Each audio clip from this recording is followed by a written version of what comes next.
Hello and welcome to part 2 in a series of videos that I'm putting out this week where I break down all the fights taking place this weekend at UFC on ESPN plus 12 from a betting perspective. Now, I've already covered the main event between Renato Moicano and Korean Zombie in part 1 of this video. I will leave a link to that in the description below. And in today's video I'll be busting through another 3 fights. But this is the longest I've gone since I started my YouTube channel without uploading a video, so it is good to see you guys again. Haven't uploaded in almost a week, but trust me, haven't been sat on my ass playing video games and eating pizza. Have been very busy working on some stuff behind the scenes, so I want to produce like lots of different kinds of video and bring you different kinds of content on this channel. And a few weeks ago I shot some videos that will be coming out on the YouTube channel in a few weeks time, but I just wasn't happy with the quality. Like, the lighting's a bit shit. I just wasn't happy with them, and it was a little bit disappointing because I did use my trusty old Canon 750D digital SLR, which has always been pretty good to me. I've enjoyed using this, and when I bought it, it was around about, I think, £600, which is about $750. Bought it about 5 years ago, and the quality's always been pretty good. It shoots in 1080p, 60 frames per second. But when I actually sat down to use it to do one of these videos that I'm going to put on my YouTube channel in the next few weeks, I was quite disappointed with the quality. Lighting was pretty shit, autofocus wasn't very good. So I went away, done some research, and now I've bought a brand new camera, this bad boy by here, the Lumix GH5. Can't wait to start using it. I've already had a play around, so the videos I'm going to be able to bring to the channel in the near future are going to be top notch. And I don't mean breakdown videos, I mean all different kinds of videos. But this was very expensive. I made the huge mistake of thinking that because this was like £600 like 5 years ago, obviously technology moves on, and as technology moves on, stuff gets cheaper. So I thought if a 1080p 60 frames per second camera 6 years ago or 5 years ago cost £600, and to get a camera that's shot in 4K, you know, in 2019 would cost roughly the same price. Very wrong. This turns out digital SLRs that shoot in 4K are very expensive, but this is just one of the things that I've been working on over the last few weeks so that I'm prepared to bring you different types of content. We also have another little toy which I will be using to create some videos very soon. I'm not going to take it out of the bag, it's hard to get back in. We've also got a very nice Mavic 2 Pro drone. So this is just to show you guys that even though I haven't been uploading much over the last few weeks, I've got some big plans for the channel over the next few months, over the next few years, and lots of different content that I will be bringing you. And speaking of different content, last week I also did a podcast with one of the members on my website, Coach Ben Z, and I would really appreciate it if you went over to Coach Ben Z's channel. It's on YouTube, and check this video out. This video, I really enjoyed doing it because we got a chance to jump into some really deep topics related to MMA betting that I've never really had the chance to discuss on this channel. And Ben is also very interested in these topics. It's not the kind of thing that you would usually find someone wanted to talk about, so it's great to talk about Ben about these topics. We discuss things like USADA's impact on the UFC, how liquidity has an impact on betting, and a bunch of other stuff, including even fixed fights and things like that. So go over to Coach Ben Z's channel and check it out. It's there now. Please give it a watch. Leave a comment in that video to let us know what you thought about it, and if you'd like us to do any more in the future. So that is that. So what have I covered off? Just wanted to fill you in on a few things that I've been working on. So yes, new equipment for new types of videos coming soon. Did a podcast with Coach Ben Z. Oh, and the one more thing that I want to show you, this is more of a message to my members, which I know not all of you watching are my members, but a lot of people watching this are my members, and this is a great way to communicate with them. I have basically added a new section to my website. So if you just come to the home page and click on betting tips, I have added a new section on this page which I think people are going to like. We now have a section here for prop bets, which is brand new. So if you click to go into prop bets, what you will find is, whereas before I would only release the prop bets on a live stream, and because the live stream takes place like 2 or 3 hours before a UFC event takes place, and sometimes YouTube doesn't process it in time to get it out ahead of the event. A lot of people are asking me, where can I see the props? Where can I see the props? Where can I see the props? So I thought it would be a good idea to post them on the website, because half the time I can't remember what props I give out anyway. So here there's some disclaimers, the type of stuff that I say before every live stream, to be honest, about prop bets being very risky, explaining my rating system, dislike, like and love, which I've explained on the live streams, and also how I personally feel about props. So for all my members, I will probably post props to that page, I would say 24 hours before I do a live stream where I talk about them publicly on YouTube, so you can check them out there. And now nobody should miss the props, which brings me on to my next point. I will be doing a live stream for the next event where I work really hard, I dig really deep to try and find you a prop bet for every single one of these fights taking place at UFC on ESPN Plus 12. And if you want to see that video, that live stream, which I'll do like 2-3 hours before the event takes place, please hit the like button below and I will do that video. And if you don't know what a prop bet is just basically a highly specific bet. For example, Moicano to win inside the distance would be considered a prop bet, although that isn't a recommendation, but that is a prop bet. So yeah, update, did a podcast, please check it out. Got some new equipment to produce different types of YouTube videos. Also got some new YouTube videos coming out very soon, some different kinds of ones. Prop bets are now on the website for all my members to view. And yeah, if you want to see me put those props out in a live stream, hit the like button below. But now we will get into today's video section of the video that you're all here for, which is the fight breakdowns. So the first fight that I want to talk about in today's video is Jairzinho Rozenstruick against Alan Crowder. Now, this fight is complicated. Oh, I've lost best fight odds. Where's that gone? Let's bring it back up. So this fight is complicated because both guys basically have weaknesses that the others can exploit, like big weaknesses that the other can exploit. So starting off talking about Alan Crowder's weaknesses, and what I'm actually going to do while we're talking about each fighter's weaknesses, we're going to play some footage of Jair Rozenstruick in the background. Rozenstruick is this guy here, and this fight took place against Andrei Kovalev around about this time last year, back in 2018. He won a split decision, and this fight will show some of Rozenstruick's strengths and his weaknesses. We'll just leave this running in the background while we talk about these guys. So Alan Crowder has some very big weaknesses that Rozenstruick can exploit. He is very easy to hit. He's got very bad striking defense. He's quite slow, doesn't move his head that much, very flat-footed, very rigid. And someone that moves that slow and someone that's that easy to hit is a knockout waiting to happen. The longer this fight stays standing, Crowder really is at constant risk of being knocked out, which is a big issue against someone like Rozenstruick, who is a very high-level kickboxer, absolute nuclear missiles in every single one of his punches. And Rozenstruick's a heavyweight, but he actually moves like a middleweight. If you can see him here, very fast hands, very aggressive, very technical kickboxer. So in terms of striking, these guys are light years apart. Rozenstruick has an absolutely enormous advantage over Crowder, and the fact that Rozenstruick's so technical and so fast and hits so hard, and the fact that Crowder is so easy to hit and his striking defense is so bad, means that the chances of Rozenstruick winning this fight by KO are quite high. But Rozenstruick has his own weaknesses that Crowder could potentially exploit, because Rozenstruick is a very low level grappler. He has basically no takedown defense. If you go and watch his UFC debut against Junior Albini, you will see this.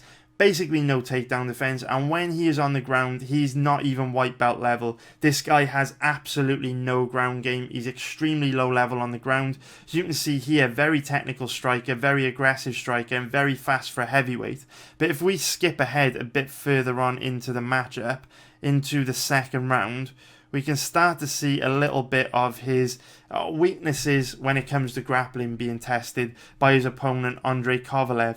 So we see him coming forward here, and any second now he's going to shoot a nice deep double leg takedown, easily puts Rozenstruick on the ground. Now, don't want to be too harsh on Rozenstruick because the takedown did come against, ropes, and it's much harder to stuff a takedown, especially a deep double leg takedown like that, when your back is being backed up against the ropes than on a cage. But if you go back and watch Rozenstruick's UFC debut against Junior Albini, he also shows super bad takedown defense in that fight.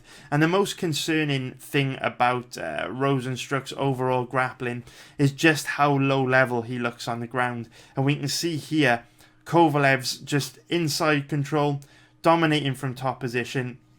And in the second round of this fight in Rising, Rozenstruick really shows that he has absolutely nothing off his back, doesn't know how to improve his position, doesn't know how to work his way back to his feet.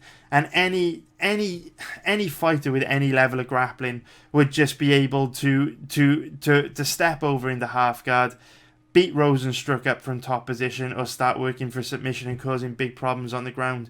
So this is one of those fights where both guys have extreme weaknesses in areas that the other can exploit. Now, I guess the difference here is Crowder has very, very bad striking defense, and Rozenstruick is very, very dangerous standing.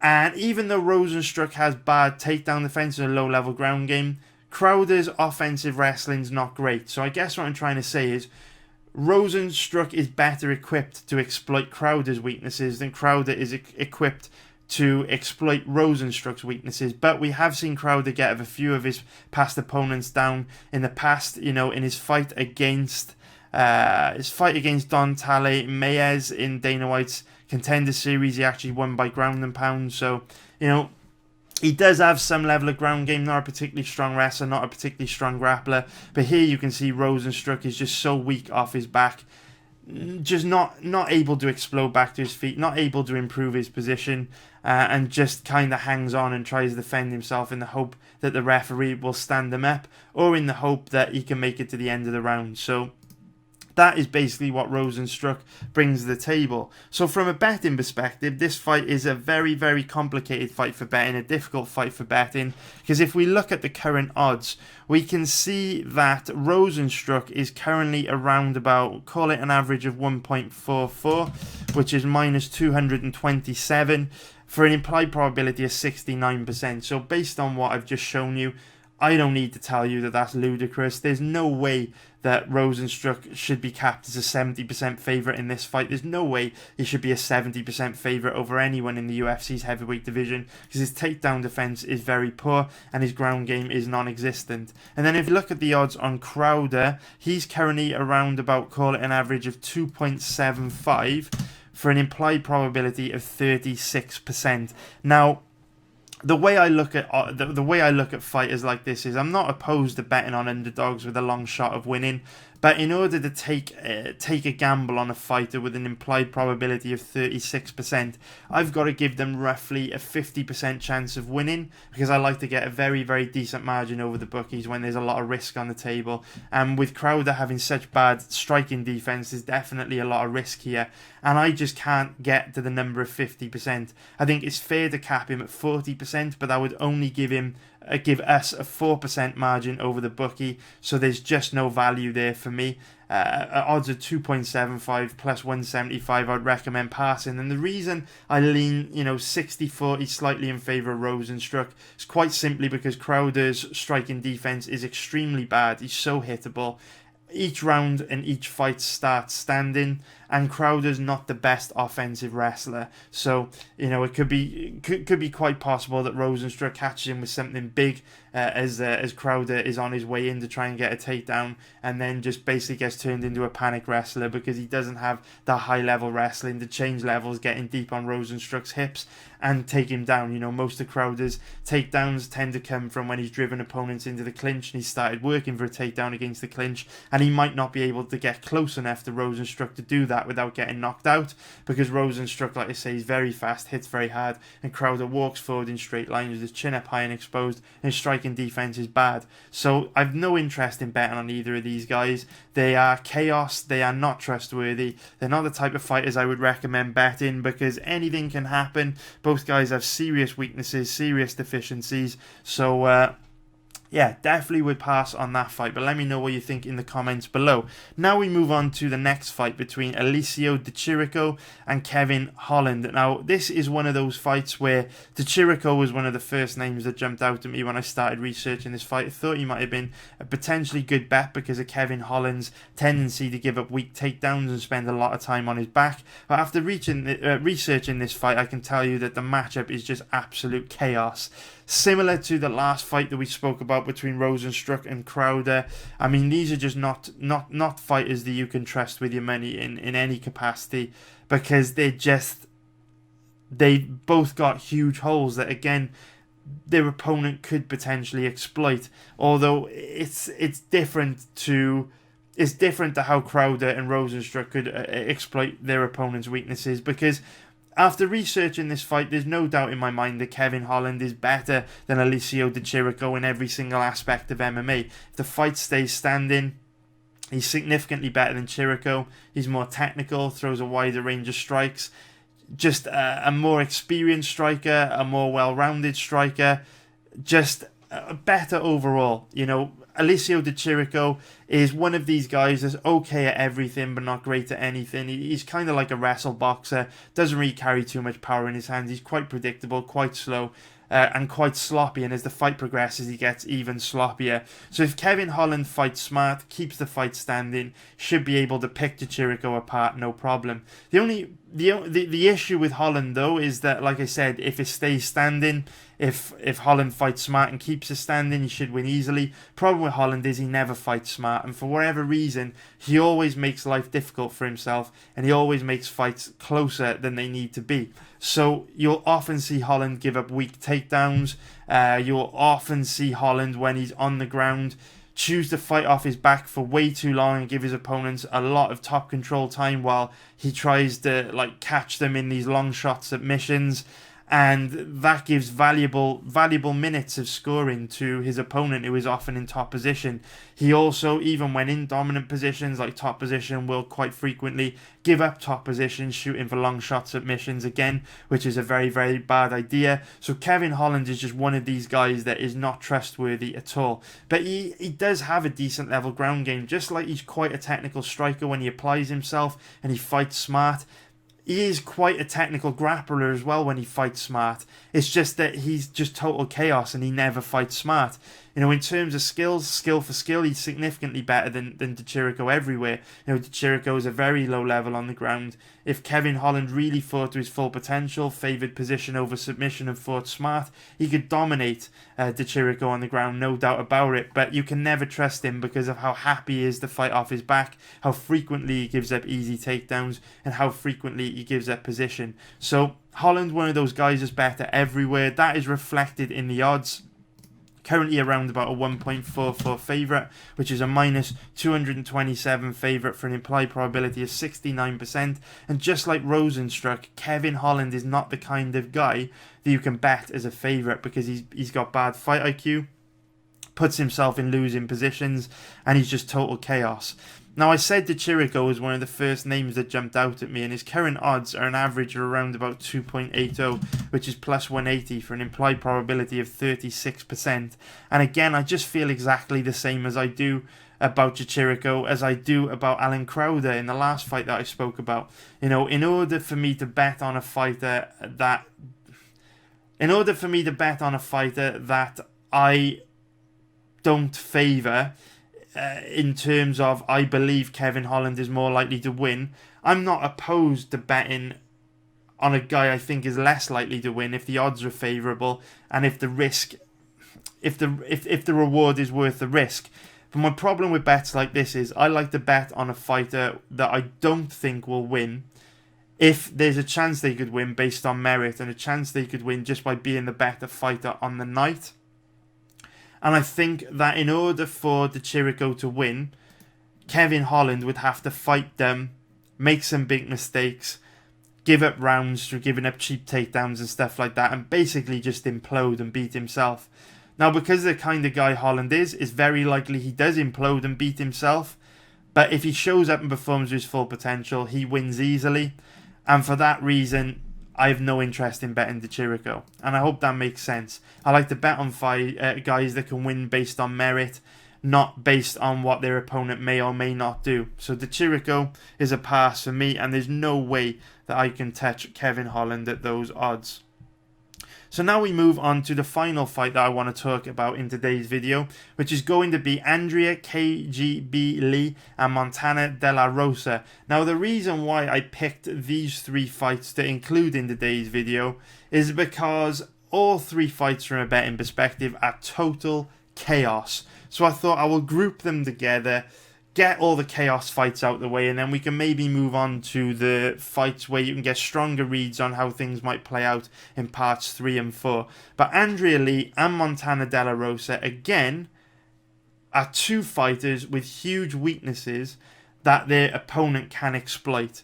Now, this is a little bit different. This is a little bit trickier to cap as a fight, because I need to make... Jesus Christ, that girl is orange. She is very, very, very orange. She's been drinking too much Sunny Delight.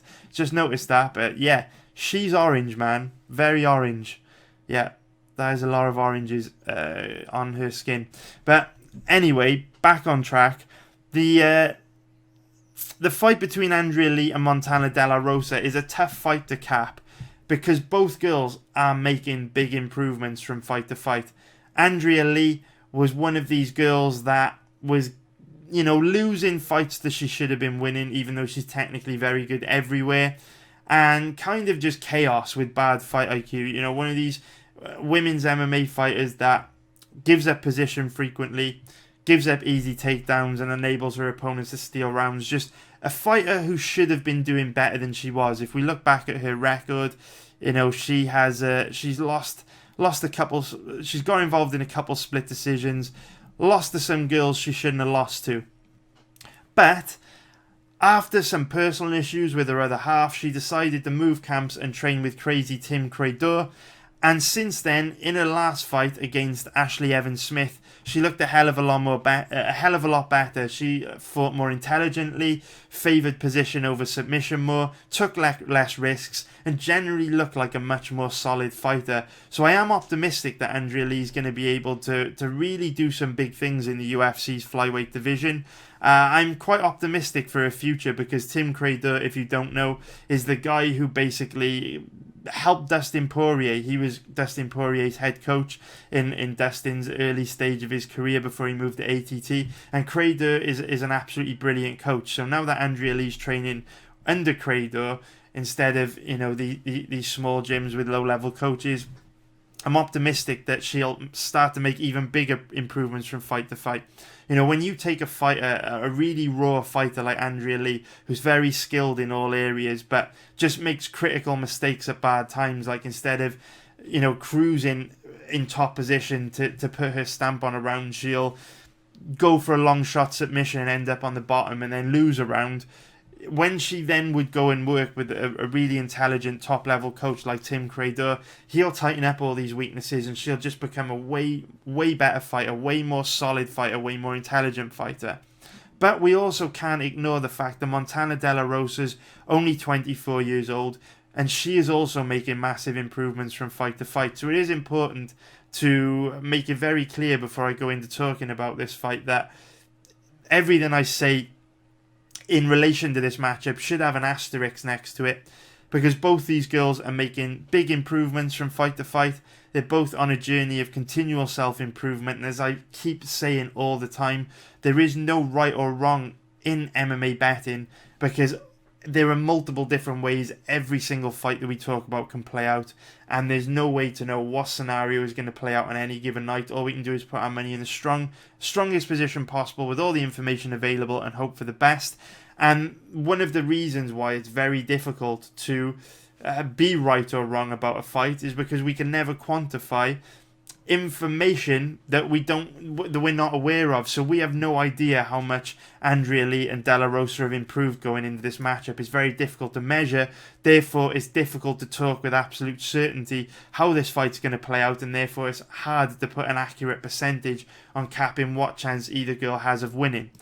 But I will talk about this fight based on past performances so that you can get a little bit of a read on it, but just beware that this is one of those fights where either of these girls could show up and look massively different from what we've seen before. We spoke about this a lot in part 1 in the series of videos where we were talking about Darren Stewart's improvements and Alexa Grasso's improvements in a short space of time, and Aljamain Sterling, how those fighters really made massive jumps in what they were capable of. And I think we could see something very similar from Andrea Lee and Montana De La Rosa, or either of them, which could completely change how this fight would play out. So based on past performances, Andrea Lee has an absolutely huge advantage when it comes to striking. She's got great Muay Thai, very nice kicks, decent boxing, she's great in the clinch, and that poses a bit of a problem for Montana De La Rosa, because just like Alan Crowder, who we spoke about earlier on in the video, Montana De La Rosa has bad striking defense, doesn't move her head that much. You know, she also cuts very easily. If you go back and watch her matchups on The Ultimate Fighter, you'll see her wearing a lot of damage in her fight against Nico Montano. And one of the reasons is she's just so easy to hit. She takes a lot of damage. She's also quite slow. Whereas Andrea Lee, very technical stand-up, very good boxing, and she should be able to pick Montana De La Rosa apart. Even though I expect De La Rosa to have made big improvements since her last fight, if this fight stayed standing, I'm quite confident in saying that Lee should absolutely chew her up and dominate. But we were saying just a few moments ago that both these girls have got big weaknesses that the other can exploit. And I believe that Andrea Lee's weakness can be exploited by Montana De La Rosa. And Andrea Lee's biggest weakness, well, it's two weaknesses actually. The first is she gives up very easy takedowns. If you go back and watch her past fights, she's kind of infuriating because she'll be doing really well. Her takedown defense will look solid. Her striking will look on point. She'll look very strong in the clinch. And then out of nowhere, she'll slip on a banana skin and end up on her back. And this happens in pretty much all of her fights. It happened in her last fight in the second round against Ashley Evans-Smith. It basically happens against everyone. And Montana De La Rosa is a decent grappler. She is, I'm going to use the word decent. I wanted to say excellent. I wanted to say strong, but I need to choose my words very carefully because Montana De La Rosa does have a weakness in her grappling, and that is her offensive wrestling isn't great. So her single leg and double leg shots aren't great, which is surprising because she talks a lot about her being a high school wrestler that competed against boys. And she really enjoyed being on the wrestling team, but her traditional single leg and double leg wrestling shots aren't great at all, and Andrea Lee shouldn't have too many problems stuffing them. Montana De La Rosa looks to get fights to the ground through going to trips and throws in the clinch and body lock takedowns, which this is where this fight gets quite complex because Andrea Lee, being primarily a Muay Thai based fighter, she's quite strong in the clinch. So generally speaking, Andrea Lee is quite good at defending takedowns from the clinch position, quite good at breaking her opponent's grip, quite good at keeping her balance when her opponent's going for trips and throws, which would make this tricky for Montana De La Rosa to get the fight to the ground. However, even though her offensive wrestling in a traditional sense through single leg and double leg takedowns isn't great, that is the type of takedown that Andrea Lee's very susceptible to. So you know what I was saying about her giving up easy takedowns? Well, she does pretty good at stuffing takedowns that come from the clinch position, but she gives up super easy takedowns that come from single legs and double legs. So if De La Rosa has been working on her wrestling, and she comes into this fight with some new tricks, some nice single legs and double legs, she could actually take Andrea Lee down at will, because Andrea Lee's takedown defense off well-timed single and double legs is so bad. Another potential path to victory for Montana De La Rosa is the fact that even though Andrea Lee is a very, very good kickboxer, for whatever reason, in all her fights, she chooses to initiate grappling exchanges and tries to take her opponents down. Now, that's not necessarily a bad thing because she's a very technical grappler. She's not like a Chirico, who's low level on the ground. She is very, very technical on the ground, but she does get herself in a lot of trouble. So you will frequently see her giving up position, going for long shot submissions. And when she's on the bottom, she doesn't do a very good job of working her way back to her feet. Doesn't do a very good job of improving her position. She'll kind of throw up all kinds of crazy submissions off her back, armbar attempts, triangle attempts, but not particularly good at improving her position or working her way back to her feet. And Montana De La Rosa is the opposite. She's a very, very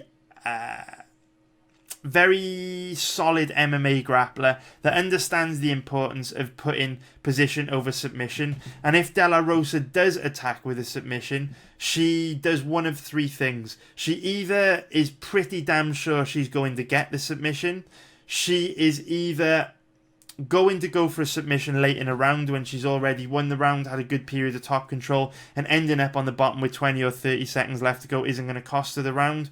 Or three, she will only give a position on the ground if she feels like she'll be able to reverse that submission back into a dominant position. So, for example, if she were to go for a guillotine or an armbar, she would make sure that if halfway through she kind of feels like she doesn't have it, she would then be able to use that submission to transition back into a dominant position. And Andrea Lee doesn't have that awareness. Montana De La Rosa understands the importance of dominant positions and winning rounds, whereas Andrea Lee doesn't. She just tries to rip people's knees off and arms off, and that can quite often result in her ending up on the bottom, losing rounds because she is giving up position.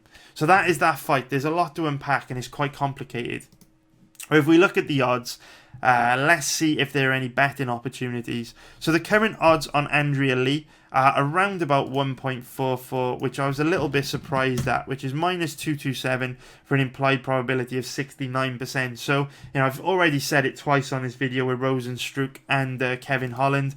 Andrea Lee's just not the kind of fighter that you can ever bet on at these odds because of how frequently she gives up position.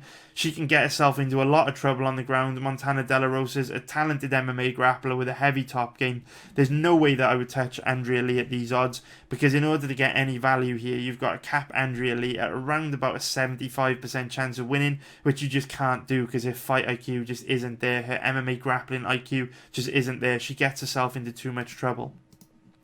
So if we have a look at the odds on, let's see, Montana De La Rosa, currently around about an average of, call it 2.90, which is plus 190 for an implied probability of 34%. So Montana De La Rosa was interesting to me, but it's just not the kind of bet I like because, again, if we unpack and summarize everything that I've just said, she has bad striking defense. If Andrea Lee fights smart and keeps this fight standing, she will dominate. Montana De La Rosa has nothing for her standing, and I don't see her being able to improve enough since her last fight to change that. Number two, Andrea Lee can handle herself on the ground. I'm not saying that if this fight goes to the ground, it's going to be all De La Rosa's way. Andrea Lee can cause her some problems. I just give De La Rosa the edge because she understands the importance of position over submission. But remember, Andrea Lee is now training with Crazy Tim Cradur, who might be tightening up these weaknesses, might be teaching her to fight a little bit more strategically, a little bit more tactically, and a little bit more intelligently. And also remember what I said a few moments ago, where Andrea Lee's very good at stuffing the exact kind of takedown that Montana De La Rosa has in her locker, which is takedowns from the clinch position in the form of body locks, trips, and throws. Andrea Lee is susceptible to being caught flat-footed with single leg and double leg takedown attempts, but Montana De La Rosa in her past fights isn't particularly effective with those techniques. So that is why I don't want to bet Montana De La Rosa here. Based on past performances, Andrea Lee should win. If you bet Andrea Lee, she probably will win, but she'll make you sweat for your money. It won't be an easy win. It will be a sweat. because she's chaos and she always makes life difficult for herself. With Montana De La Rosa, again, if both girls show up and perform to their full potential, I really think Andrea Lee wins. She's got the advantage striking. She can hold her own on the ground. And when she really, really concentrates and focuses and fights smart, her takedown defense is pretty good.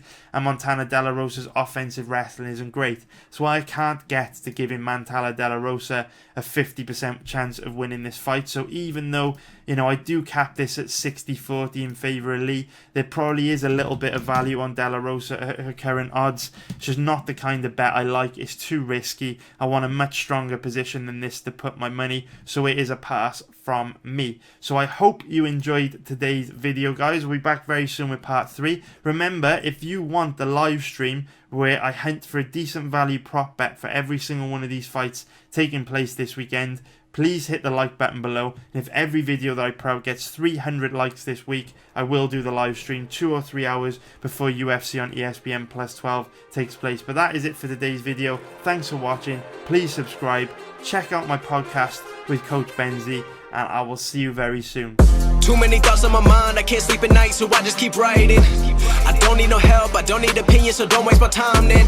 I just been living online, my city don't show me no loving, that's fine. Fuck local radio stations, I got more plays than all of these rappers combined. I'm going again, I've been going in, I'm fed up with so many things, I gotta just let it all out. I'm talking about the shit they've been talking.